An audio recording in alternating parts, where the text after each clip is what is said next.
Ito mga kapare ko ay ang Infinix Note 50 Pro Plus. At isa to sa masasabi nating contender pagdating sa best valued mid-range phone ngayong 2025. And para malaman natin kung goods nga din ba to pagdating sa gaming, isasalang natin to sa ating extreme gaming test. Na kung saan, lalaroin ko dito itong mga high demanding graphics game na to ng tuloy-tuloy at isa-set up natin sa pinakasagad na settings para malaman natin yung overall performance nito, anong klaseng tuning or adjustment yung ginawa nila sa Dimensity 8350 Ultimate para sa kanyang thermal and also goods ba yung kanyang battery capability. Ngayon, kung gusto nyong malaman tong mga part na to, tara, simulan na natin itong extreme gaming test. Now, quick recap and also review lang natin yung specs para sa mga hindi pa nakakaalam ng full specs nito. Pagdating sa chipset na ginamit dito, meron na tong MediaTek Dimensity 8350 Ultimate. Isang maganda at malakas sa chipset yan mga kaparagoy. Nakakuha yan ng 1.2 to 1.3 and 2 to benchmark score, which is one of the best chipset pagdating sa isang mid-range level phone ngayon. Pagdating naman sa battery nito, meron naman tayong 5,200 mAh battery capacity. And yung gagamitin nga pala natin format dito sa ating extreme gaming test is the new format, which is isasalang natin ng tigi-1 oras to 45 minutes yung gada game para makita natin yung whole performance. At ngayong alam na ninyo yung mga part na yan, ito naman yung mga preparation na ginawa namin bago namin isagawa yung extreme gaming test. Una, syempre, tunarge namin yung phone up to 100% para matrack natin or ma-measure natin yung kunatness ng battery neto. Sinetup naman namin sa 75% yung aming brightness and then yung volume naman sa 50%. At ito na po yung setup na gagamitin natin sa lahat ng mga game na to para na rin sa power consumption. Pagdating naman sa network, gumamit kami dito ng Wi-Fi. Hindi kasi namin magamit yung FPS meter namin if mobile data yung gagamitin, kaya hindi po namin siya ma-testing. Pagdating naman sa room temperature namin, naglalaro ng 29 to 30 degrees Celsius yung whole room temperature ng kwarto namin, which is a normal temperature. Ngayong alam na ninyo yung mga specs and also yung mga preparation na ginawa namin, tara, simulan na natin yung extreme gaming test at magsimula tayo sa mga bad boy na AAA games. And unahin natin ang Genshin Impact. Pagdating dito mga kapare ko, binaliktad nga pala namin yung pagsisetup ng settings. Kasi nung dati from high to low, ngayon naman from low to high. Meron kasi mga nag-request o ipapakita ko na lang din sa inyo na the same lang din yung makukuha natin na result doon. Now, sinetup muna namin to sa medium graphic settings and then 60 FPS. At pagdating sa naging gameplay natin dito sa Genshin Impact, okay na okay yung performance niya. Actually, nakakuha tayo dito ng solid and maintaining 60 to 58 FPS. Diyan lang naglalaro kung makikita ninyo. Smooth na smooth yung overall performance natin dito sa Genshin Impact sa ganitong settings, kitang-kita nyo naman. And nung nag-check kami ng footage, nakita ko na yung pinaka-drop lang na natala neto is 50 FPS at nangyari lang yun kapag nagde-teleport tayo sa mapa and then sometimes kapag marami ng masyadong monster. Dahil meron mga part na hindi agad nare-render ng phone natin. But in overall, pagdating sa performance sa ganitong settings, no doubt goods yung performance natin. And after ng 30 minutes, nag-thermal check kami dito at pumalo lang po ito ng 35 to 39 degree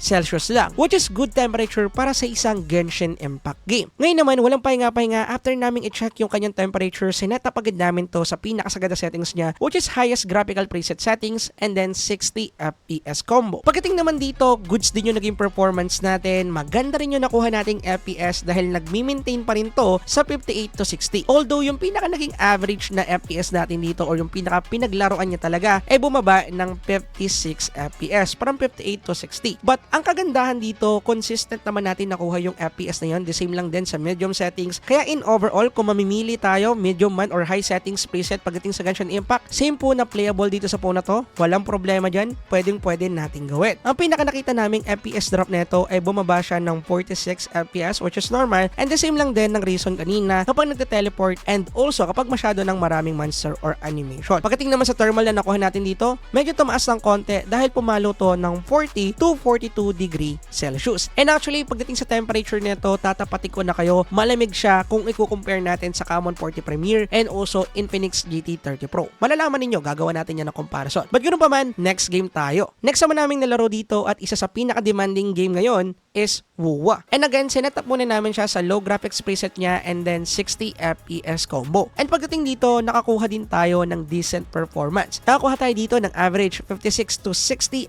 FPS mga kapare ko. Although, meron tayong mga natala din na FPS drop dito at pumapalo din siya ng 50 to 48 FPS, which is normal lalo na kapag napupunta tayo sa mga mapa na new unlock pa lang or bagong pupuntahan at kapag pumupunta rin ng dungeon. So in overall, pagdating sa ganitong settings, matic na playable dito ang Infinix Note 50 Pro Plus. And after ng 30 minutes sa paglalaro, nakakuha tayo dito ng decent temperature para sa ganitong settings dahil nakakuha tayo ng 35 to 37 degrees Celsius lang para sa low graphics settings and 60 FPS combo. Then after namin mag-thermal check, iniba agad namin yung settings sa pinakasagad na settings niya, which is high graphics, high resolution, and then 60 FPS combo. Masasabi kong decent pa din yung performance nito kahit na ganito yung settings natin. Kaso nga lang, sa kalagitnaan ng paglalaro namin dito sa WUWA sa ganitong settings, dito na talaga bumaba yung performance niya dahil pumalo na lang to ng 19 to 27 FPS mga kapare ko. So dito, pinapakita lang talaga na hindi pa ganun ka-okay at ka-optimize talaga itong ating Dimensity 8350 Ultimate. Although, nakita natin sa Common 40 Premiere na nag-perform naman siya ng maayos dito sa ating extreme gaming test. Although, nasa below 50 FPS lang din yung nakuha natin dito, pero at least, mas okay siya unlike naman dito sa 20 plus FPS. So, take note lang din na the same sila ng chipset na ginamit kaya medyo weird yung part na to. So, for sure, more on optimization talaga yung kulang nila. Kasi, nakapag-run sila sa Genshin Impact ng ayos So, dito lang talaga nagkaroon ng problema sa part na to. Anyway, after ng 30 minutes yung paglalaro sa ganitong settings, nakakuha naman tayo dito ng 42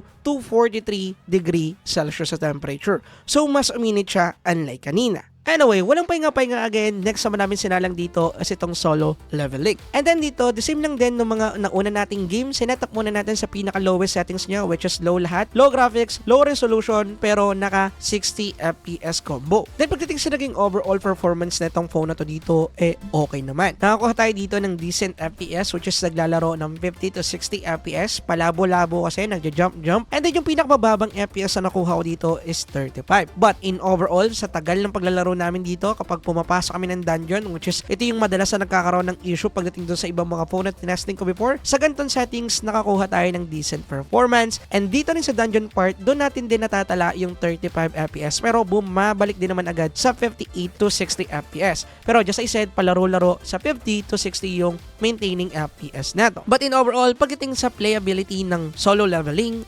okay na okay yung performance niya pagdating sa ganitong settings. And after ng 30 minutes sa paglalaro dito, nakakuha kami ng 40 to 41 degree Celsius lang. Then syempre, after namin i-check yung thermal na nakuha namin dito, change na rin agad namin yung settings nito sa pinakasagad na settings niya, which is very high lahat. Very high resolution, graphics, at kung ano na pa. Then syempre, 60 FPS combo. Then pagdating sa naging performance ng Infinix Note 50 Pro Plus dito, okay pa rin naman. Nakakuha pa rin naman tayo dito or nakapagtala pa rin naman tayo dito ng 50 to 60 FPS. Same kanina.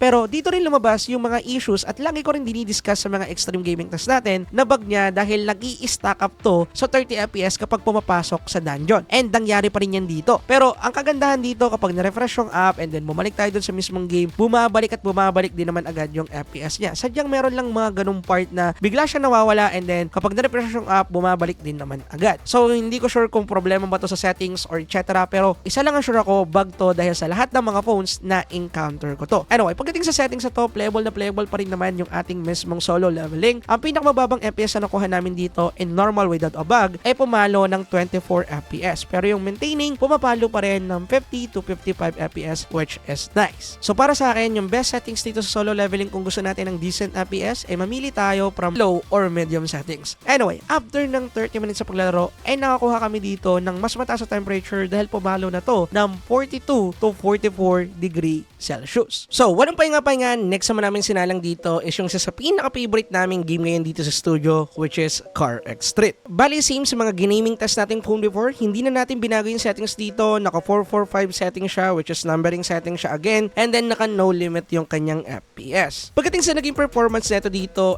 quiet okay, dahil nakakuha tayo dito ng decent 50 to 60 FPS, pero sa umpisang part lang. Dahil sa katagalan ng paglalaro natin, bumaba yung FPS niya sa 45 to 47 or 45 to 50 FPS. Ang kagandahan dito kapag na-render niya na yung mapa, like for example, doon tayo sa medyo province or medyo hindi masasakyan na lugar or kaya doon sa seat na masasakyan na lugar, nagiging okay yung FPS niya. Pumapalo ng 50 to 53 FPS, may mga pagkakataon na nagsi-60 pa. Pero pag nandun na tayo sa city part, maraming sasakyan, maraming building, bumababa ng 45 to 47 yung FPS na to. But in overall, in terms of playability ng mismong CarX Street sa phone na to, playable na playable siya. Kung gusto natin mas makakuha ng decent na FPS, syempre kailangan natin i-tweak yung graphic settings niya. But in overall, just I said, in terms of playability lang netong ating CarX Street, pwede na po siya siya sa kanyang default settings dito. Yun nga lang, hindi 60 FPS. But ganoon pa man, good siya naging performance. Anyway, after ng 40 minutes ang paglalaro dito sa CarX Street, ay nakakuha kami dito ng 43 to 45 degree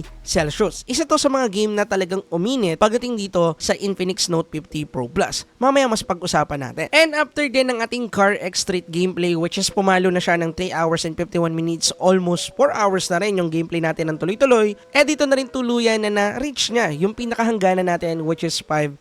So actually, kung i-drain ko pa to up to 1%, baka pumalo pa ng 4 hours and 20 minutes, but hindi ko na ginawa yon dahil para sa data rin ng FPS natin, para makakuha kami ng accurate data at hindi mawala yung FPS meter natin. But yeah, pagdating dito, pagdating sa kanyang battery, na-discuss ko na rin naman sa ating full review na pretty mediocre lang yung performance talaga ng Infinix Note 50 Pro Plus. But with that said, mas pag-usapan na lang natin sa dulo ng video para tuloy-tuloy yung extreme gaming test natin. Kaya ngayon, sinaksak lang namin ito sa charger and then ready to go na ulit. At yung mga next na games na isasalang natin dito is shooting games. At sinimulan namin sa PUBG Mobile. Pagdating dito, sinet-up namin siya sa pinakasaganda settings, which is FPS priority tayo, ultra extreme FPS, and then smooth graphics lang. So, nakadepende ito sa need ninyo ha. Para sa atin kasi gusto kong i-prioritize yung FPS para makita natin yung hangganan ng phone na to. Now, pagdating dito, nakakuha tayo ng decent 120 FPS pagdating dito sa PUBG Mobile. Kaya kung may mga PUBG Mobile player dyan, goods na goods to sa inyo. Ganun pa man na nakakuha tayo ng 120 FPS, nag-maintain lang yung FPS neto sa 100 to 110. Bumababa talaga siya, nagpa-fluctuate, pero ang kagandahan dito, kahit na bumaba pa siya ng 90 or kahit 60 FPS, hindi mo mapapansin na talagang naglalag siya or nagkakaroon ng FPS drop. Ganun siya ka-okay. However, kung sanay kayo sa 120 FPS kagaya ko and then biglang bumaba to ng 60, doon mapapansin niyo. Pero pagdating naman sa phone na to, hindi ko naman yun na-experience at nakikita nyo naman sa FPS meter na gamit natin. Talagang yung fluctuation niya is naglalaro ng 100 to 120, which is pretty normal. But anyway, in overall, pagdating dito sa PUBG Mobile, walang ka-problema, okay yung magiging performance natin pagdating sa game na to. And after ng 30 plus minutes ng paglalaro, ay nakakuha kami dito ng 41 to 42 degrees Celsius pagdating sa kanyang thermal, which is nice. Anyway, next naman natin sinalang dito, which is isa sa mga favorite ninyong game, Garena Delta Force. So bali dito, hindi pa ganun ka-optimize itong Infinix Note 50 Pro Plus or yung chipset na ginamit sa kanya dahil hindi pa natin pwedeng i-unlock ang 90 FPS settings neto. Hanggang ultimate settings lang, which is 60 FPS pag tinranslate sa number. And then yung ating graphics is senet lang namin sa smooth dahil nga gusto namin i-priority yung FPS. And then pagdating dito, wala namang problema game-wise, goods na goods. Kung ito lang yung lalaroin ninyo, no problem, makakakuha tayo ng decent performance at nakakuha tayo dito ng maintaining 60 FPS. Ang kagandahan nga rin pala sa mga Garena games na nare-release ngayon is optimized talaga sa kahit anong mga devices. Na-testing ko na rin to sa mga budget phones na tinetesting ko ngayon and goods na goods din tong laro na to. Walang kinakailangan pang pag-usapan or i-discuss sa game na to, goods na goods siya sa kahit ano. Yun nga lang, optimization pa rin talaga yung kulang at nakikita nyo naman dito sa ating Infinix Note 50 Pro Plus na hindi pa ganoon ka-okay yung optimization pagdating sa settings dahil wala pang 90 FPS. But in overall, pagdating sa gameplay, goods na goods tayo dito. And after ng almost 40 minutes ng paglalaro, ay nakakuha kami dito ng 39 to 40 degree Celsius lang, which is a good temperature. Anyway, walang pahinga-pahinga, next naman namin sinalang is Blood Strike. So pagdating dito, max out settings lang ulit, extreme FPS, and nakasagad din yung graphics and resolution settings neto. At pagdating sa naging gameplay natin, okay na okay din. Nakakuha tayo dito ng maximum FPS na 120 FPS, pero pagdating sa kanyang maintaining FPS, same lang din ang PUBG, pa-fluctuate from 100 to 120 or 110. Dahil sa kabuuan ng paglalaro namin dito, talagang nagpa-fluctuate siya dyan. Kahit konting movement lang, unlike doon sa mga phones na na-testing ko before na nag-maintain talaga sa 120 to 110. Sa kanya, kapag naglalaro kami, mapalakad, or mapalaban, mapareload, or kung ano-ano man, nagkakaroon siya ng pagbaba sa FPS or nagpa-fluctuate. Pero ang kagandahan dito, maintain pa rin naman sa triple digit FPS, which is nice.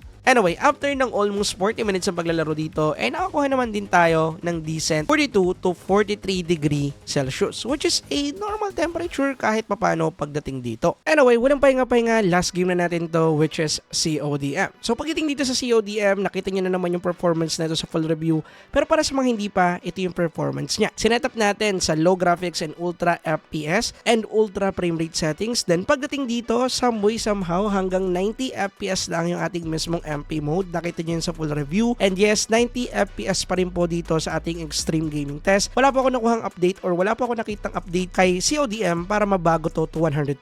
But ang maganda naman dito is naka 90 FPS din tayo pagdating sa VR mode. Nga pala, pasensya na dahil nawala yung FPS meter natin sa MP mode dahil nagkaroon ng technical difficulties. Nag-disconnect yung ating FPS meter sa mismong network or yung Brevent natin nag-disconnect sa mismong wireless debugging. Then late na namin nakita na nawala yung FPS meter, but in overall 90 FPS siya sa MP and 90 FPS din siya sa VR mode. And pagdating dito, wala naman kaming nakita na problema. Goods naman yung gameplay niya all the way. Hindi tayo nagkaroon ng single issues or FPS drop sa kanya, which is nice. Then yung nakuha nating temperature dito pumalo lang ng 40 to 41 degree Celsius. And then after ng 5 hours and 40 minutes ng straight ng paglalaro mga kaparkoy, natapos na rin natin itong 8 high demanding graphics game na to. Pasensya na hindi siya umabot ng 6 hours. Mabilis kasi namin natapos yung ibang game dahil nananalo agad kami.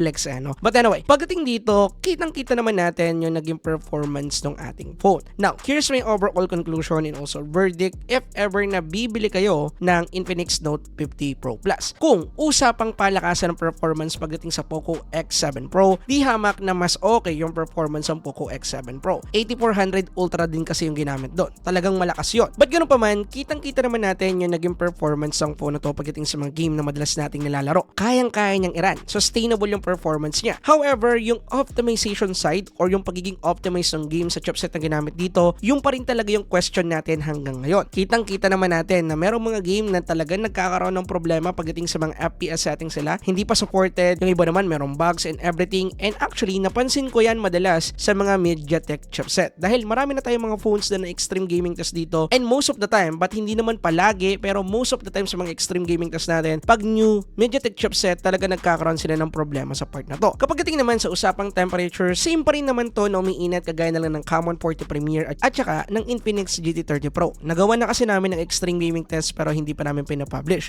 But ganun pa man, pagdating sa thermal na nakuha natin dito sa Infinix Note 50 Pro Plus, hindi siya kagaya ng Common 40 Premier at saka ng Infinix GT30 Pro na pumapalo ng 49 to 50 degrees Celsius. Although pumalo pa rin naman siya ng 45 to 46 degrees Celsius, which is considered as mainit na para sa isang device. And actually, this is normal dahil ginamit natin siya sa high-intensive task, which is gaming. At lahat ng phone, kung gagamitin talaga natin sa mga high-intensive activities, talagang magkakaroon to ng mataas sa temperature. Pero syempre, nakadepende pa rin talaga sa cooling system na gagawin ng mga phone manufacturers kung paano nila papalamagin yung phone na to. Which is yan yung mga nagiging problema ng mga phone manufacturers na gumagawa ng mga mid-range level phone, then nakatune yung ginamit nilang chipset for gaming. Talagang umiinit at iinit. Pagdating naman sa battery part nito, nasabi ko na rin sa full review natin, pretty mediocre lang. Hindi siya makunat kagaya sa iba at kagaya pa rin na sinabi ko, need pa rin talagang i-improve ni Infinix yung power usage or power consumption ng device nila through software optimization. Kaya nilang gawin yan kasi nagawa ni natin So antayin na lang natin yung gagawin nila. But in overall, para sa 18,000 plus question, okay ba siyang bilhin para gamiting gaming phone? Kung okay tatanungin ninyo, yes para sa akin dahil yung performance nandun talaga, lalo na kung hindi ganong kabigat ang mga game yung lalaroin ninyo. Nakita nyo naman yung performance niya. At kung gusto nyo nga po nang bumili nito, ilalagay ko yung link dyan sa description para hindi na kayo maligaw. And also, nung mga recommended phone color ko, check nyo po dyan sa ibaba. Anyway, yun lang. Peace out.